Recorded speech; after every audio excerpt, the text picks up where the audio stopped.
What's happening, fishing friends? Welcome to another episode. We've got an unbagging today. It's been a minute since I've done one of the Bank and Creek bags. The last one, kind of a multi-species. It was a little I didn't even do an unbagging on it. I used some of the stuff out of it, some cool lures, but this one, when I got this one, I was like, okay, you redid yourself. I'm liking this one.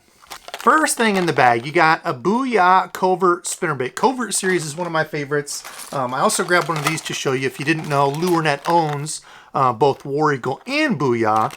So this little Finesse turtleback, I call it the turtleback blade, War Eagle Finesse spinnerbait. These have been awesome for both me and my buddy Dizzle. But this Covert series has also come out to be one that I've really liked. Now this is the, your spring red color. It's got the large Colorado blade there, but I also wanted to make sure y'all knew about this one, this Booya Covert Finesse. This is the one that I've honestly been throwing the most. Half ounce, actually. This is the 3/8 ounce size. They have the 3/8 and the half ounce. I've been throwing the half ounce in this, and they've taken the weight on this one and put it more on the shank of the hook. So the head stays a little bit smaller. They put the weight back here for you. Great little Finesse spinnerbait. So you can kind of see the difference there. The head size of this one, I think this is, 3/8 as well. So both of those 3/8 ounce, and look at the difference in the lead head size. So keeping this one a little bit smaller, more compact for the places I fish around here, a bunch of lakes that are 300 acres and smaller, that seems to do really well. Not that there's not big bass in there, but I catch numbers, it's a good way to go out and find fish. This will be great in the spring. Red in the spring in that muddy water, plus that gold Colorado blade giving off a lot of thump. Great first pick. Lure number 2. I was not surprised to see this in here for spring fishing, one of my favorites. Either a Ned rig, which we're going to look at here for some comparison purposes. Either the good old Ned rig like this, or a Finesse. Speaking of Finesse, that's one of my little Finesse Ned jigs that I made. Shout out to Epic Eric. I did kind of steal the idea from him. But anyway, a Finesse jig like this. Randizzle really got me turned on to this style. I never really threw a small ball-headed jig until, 7, 8 years ago when we started fishing again. It's just a great way to go out and catch fish. And don't let the whole Finesse thing fool you. The reason he likes this one, and I've kind of found the same, is it's got a good stout hook on it. You can throw this on a medium heavy with no problem. He has a heavy rod, actually, that he likes too, that he throws this on. It's got a good, real stout hook on it. The problem with a lot of the Finesse jigs, I shouldn't say problem, the problem that I hear from people is a lot of the Finesse jigs will have like a real small thin wire hook. It's meant to be thrown on lighter tackle, a medium casting rod, or even spinning tackle, something like the little Z-Man Finesse, or there's a number of them out there. They're meant to be thrown on spinning rods with a little small hook. This one, man, you can jack them with that hook. It's a good small compact.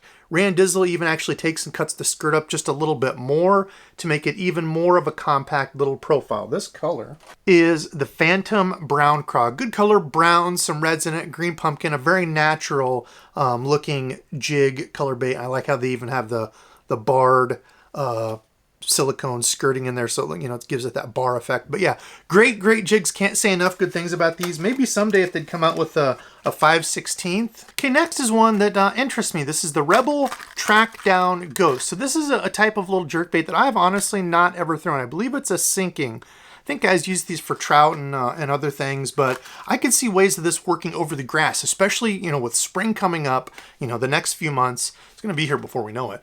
That grass coming up, those spots where you find that first good green grass will often hold fish. So something like this where you can get this right above it, let it sink down into it and twitch it and just let it kind of keep doing that, I think will be very effective. So a cool one, this I could throw on, a BFS combo, spinning combo, doesn't matter, but one that I would like to give a try, something I've not really put much time in with. Okay, one that I was equally excited about because I made my own order of these. So Brando and I went out, he had a bunch of luck on the Bandits. I used to throw Bandits all the time. So this is the Mid Diver, the 200 series, which goes 4 to 8 feet, and that's going to depend on how heavy of a line you're using, how deep it's going to go. This one is the old root beer color, one of my favorites. When I saw this, I'm like, dude, everything in this bag I love. This one they freaking nailed for me. It's almost as if I picked it. But maybe I can get them to do like a collab. That'd be kind of fun to do like a DEBO'S pick Bank and Creek. Comment below, let me know if you think that'd be fun. It'd be neat to pick out some picks and stuff based on kind of the Midwest and what we do around here. I don't know. Who knows? Maybe I'll just put my own together and do a giveaway. But these 200s are great. Let me actually grab. These are what I was looking for. I also grabbed, I couldn't find them, but some of the Splatterback, one of my favorites. It's like a white with a black splatter on it. Really like that. But I grabbed some of these. I think this was a newer color they come out with called Khaki. grab some of those, and the 100 and 200. The 100 is a 2 to 5 foot diver. Great if you're bank fishing in those spots where you don't want it to go super deep. You know, if you're getting caught in stuff, keep this up shallow. Run this on like 15-pound line. You're going to keep it closer to that 2-pound depth. Put this on like 8-pound line. You're going to get closer to that 5 foot. Same thing with the 200 if you want that to go just a little bit deeper. But those rocky points, man, if you got a little bit of sun out, some ripple on the water, great time to toss an old crank like this. A good natural looking, and I really like that yellowish, that khaki kind of bone color. I think a really, really underrated color.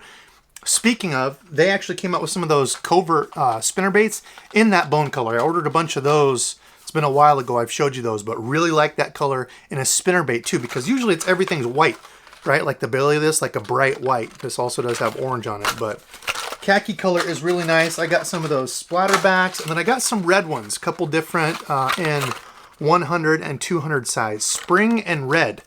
I want to venture out more into just the lipless throwing red. People talk about the way bass see colors. It's basically like the way we would see Trinopia or that filter or whatever. Apparently red's supposed to show up really, really well. So some of these, this is kind of like the normal fire tiger pattern you would see, but it's just red and black. So got some of those as well to test out. I really, really do like the Bandits. I've thrown those forever.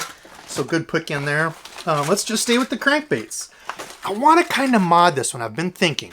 So this is the Booya one knocker, and if you listen, it's got that one real good, I don't know if it's a tungsten, but that one hard knocking sound in it instead of a bunch of BBs. Now this one's perfect because it's the little 1/4 ounce size, which again, I don't think gets enough love. Early in the spring like that, you know, bass aren't going crazy a lot of times right as you're coming out of the cold. Oftentimes looking at some of this smaller bait and such, I like a little small size like this. Good little finesse deal. Or if you're in those ponds and real small lakes, smaller ones tend to do a little bit better for me anyway. But this is a great color. What is this one? The One Knocker Ghost. I've got some that are, I forget what the color is, but like that shiny Tennessee shad, anything like shiner color around here does great. And to me, this is like the ghost version of that shiner color. Really, really like this one. I've had good luck with it in 1/2 ounce. Excited to throw this in 1/4 ounce. Now, what I was thinking is, what if I were to drill into this and super glue that one knocker in there and make some of these into a silent? Not enough companies do silent, so I might tinker with that this year. Try making some of these in a silent version. What do y'all think? Okay, more goodness in here. The craws. Honestly, I'm not a big red plastic throwing guy, but these are the arsonist color. They came out with this color, I don't know, what, a couple years ago. That's in the little Yum craw chunk. What is this even called? Yeah, the craw chunk, 3.25. I do like this as a trailer. I know they have the Christie craw too. I've never been a fan. Never been a fan of the Christie craw. Never had luck on it. This is a good little jig trailer though. That'll go perfect on that War Eagle jig. In fact, I'm gonna rig one up. Actually, you know what would be fun? As I'm doing this, what if we did an all red lure challenge this spring to see, try to get a couple other people to fish with, and they don't fish anything red. I fish only red stuff and see if there's a difference. That'd kind of be interesting to see the turnout. I don't know, everybody I fish with is a better angler than I am, so they'd probably outfish me anyway. But there we go. So that's the look at that, a good little red morsel. Now, we don't have the bright red craws around here, so I usually don't throw this color. You know, like the Falcon Lake craw, Texas and that, Louisiana, those folks that you see with the big, huge red craws. I've never seen them around here. Maybe we have them. We have the rusty craws that are like a brownish with a red spot, but never those bright red, you know, lobster looking ones. But still a great looking little jig, kind of that orange on the bottom and the top. Oh, I didn't even see this one when I opened it. Okay, we've got a little teeny wee. So this is the smallest size. Little guy, what's this dive to? Oh, doesn't even say what it dives to, but throwing this on like one of my BFS rods, I think that would be a lot of fun. This would fit the red lure challenge.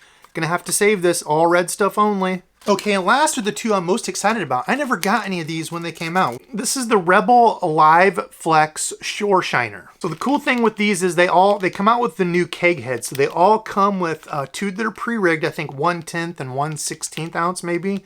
And then you get an extra one in here. So this is kind of like a different version of a football head. They call it a keg head. So it looks like a barrel, essentially. A little bit different looking than a football head, but that's essentially what it's mimicking. It's something that you can drag and kind of pop on the ground, and it's meant to stand up. So this little shore shiner is this Live Flex, so it's like a Laztec type material. Don't mix this with other regular plastics. Any of these that are real stretchy, they'll melt. But that's what this little guy looks like. So it's just a little tiny paddle tail Good little finesse thing. I could see the crappie and stuff eating this up. Kind of a multi-species deal. Little guy. 2 inches, little 2-inch bait.